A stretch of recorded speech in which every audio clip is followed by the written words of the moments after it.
Hey YouTube, Jam here. Welcome back to the gaming station. So, while I was thinking of new content I can bring to the channel, it occurred to me that I never actually talked about the meta or how it's changed. Now, I'll be honest, I don't pretend that I know the meta inside and out. I do know what brawlers I perceive to be strong in game, but that doesn't necessarily mean they are meta. That can be affected by things like brawlers you play a lot, what maps you're playing on, and what trophy range you're in. So, with that being said, I decided I'm at least going to try to start understanding what's actually going on in the meta. I'm going to list 5 brawlers from each mode according to the data from brawlstats.com that have very high pick rates and win rates combined. This makes sense to me because if a brawler is being played a lot and is still having high win rates, they should be considered meta for the most part. So what I did was write down the top 10 brawlers by win rate and the top 10 brawlers by pick rate, then compared the two lists, and the brawlers that were counted on both lists I'm going to say are considered meta, giving higher priority to brawlers that have higher win rates. I'm not going to go over both lists of 10s because I think that would be boring and just a waste of time.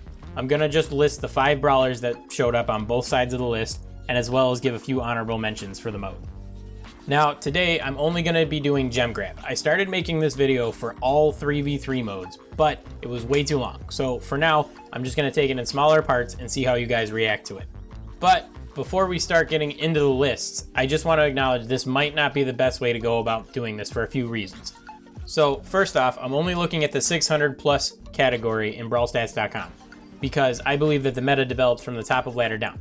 People will see pros play this brawler or say this brawler is strong in this mode and they'll try to emulate that. However, 600 trophies is far from being high skill, and people in the 600 range are not great, myself included.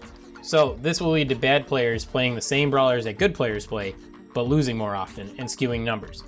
It would be better if Brawl Stats would change the 600 plus category to 750 plus, but I just have to work with the data that they give me. So the next issue is that brawlers that have higher rarities are naturally going to have lower use rates, even if they're really strong. This is due to them being harder to get, driving down the total number of players that can actually play them. Sandy is a pretty good example of this situation. He has pretty solid win rates in a few modes, but because his use rates are so low, he doesn't make the cut, even though I can totally understand the argument of putting him on the list. And the last issue is when there aren't enough overlapping brawlers between the two lists for me to fill out the 5 for the meta list. This did happen in Gem Grab, but it's a big problem with Brawl Ball if I make the video the same way that I do this one.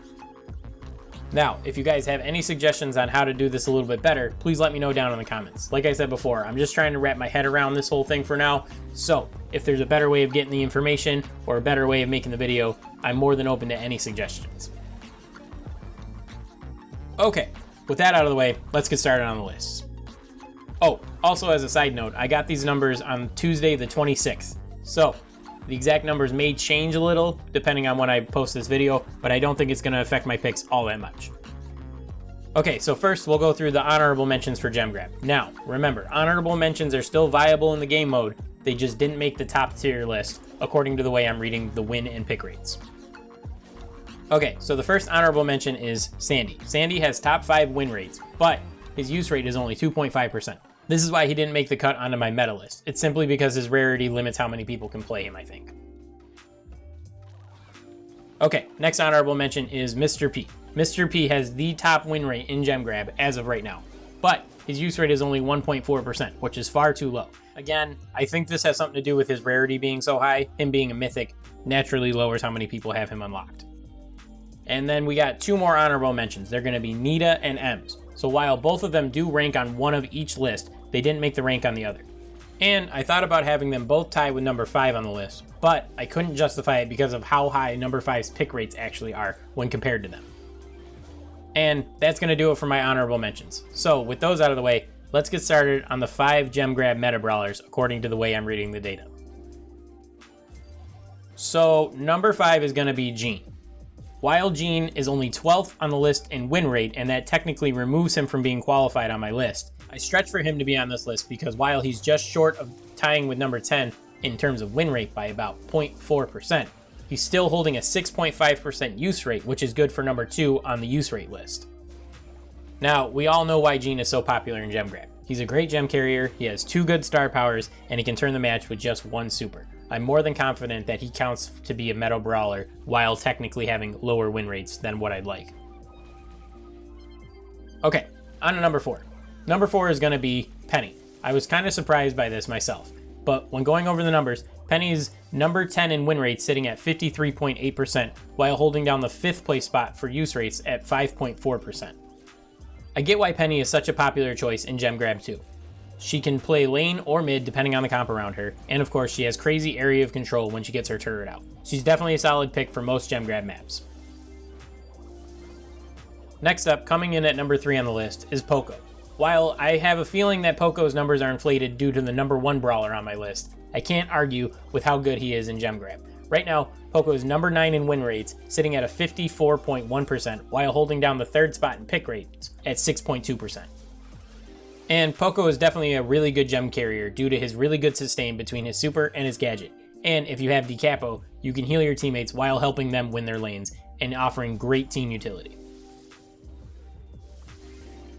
Alright, on to number 2.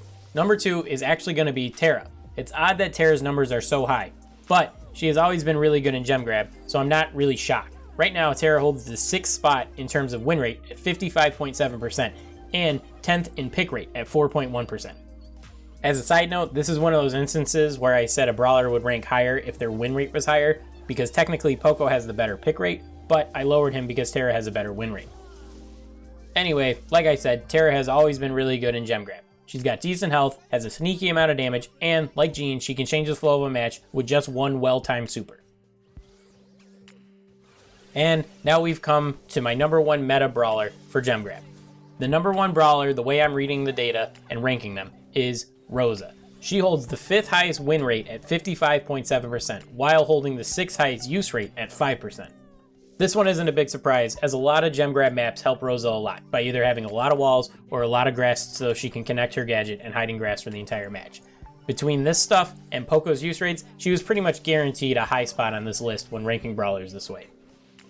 Now, I will say that I'm surprised Jackie didn't have higher use rates in Gem Grab. She holds the 2nd highest win rate, but people just aren't playing her for some reason, and that's why she didn't make the cut here. However, overall, I think this list came out pretty solid. Like I said earlier though, I'm not 100% sure if this is the best way to go about making this style of video, but I at least wanted to start trying to get this series made. If you liked it, please let me know down in the comments below what mode I should do next. Also, if you disagree with the way I'm going about making this video, please let me know down in the comments, and let me know how I can improve on making it. Like I said, I just want to start making this more of a thing, but I'm not 100% sure if I'm going about it the right way. So I'm open to suggestions, whatever they may be. Anyway, I hope you all enjoyed this video, and I'll catch you guys in the next one. Peace.